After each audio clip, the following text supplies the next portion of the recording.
பயம் அப்படிங்கிறது நம்ம மூளையை பிளாங்க் ஆகும் அப்படிங்கிறதுக்கான ஒரு எக்ஸாம்பிள், ரியல் டைம் என்னோட லைஃப்பில் நான் எக்ஸ்பீரியன்ஸ் பண்ண ஒரு எக்ஸாம்பிள் சொல்ல போகிறேன்.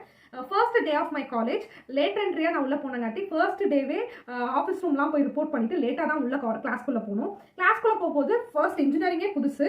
உள்ளே போன உடனே ஒரு மேம் வந்து எல்லாத்துக்கிட்டையும் செல்ஃப் இன்ட்ரோ கேட்டிருந்தாங்க. ஒவ்வொருத்தரும் எந்திரிச்சு தான் எந்த ஊர், அப்பா எந்த ஊர், என்ன பிஸ்னஸ் பண்ணுறாங்க இதெல்லாம் சொல்லிட்டு எக்ஸ்பிளைன் பண்ணிட்டு வந்துட்டு இருந்தாங்க ஒவ்வொருத்தராக. கரெக்டாக நான் போய் செட்டில் ஆகிறக்குள்ளேயே என்னோட டர்ன் வந்துருச்சு. எந்திரிச்சு சொல்லுமா அப்படின்ட்டாங்க. பயங்கர பயம், பேசுறது அப்படின்னாவே பயங்கர பயம்.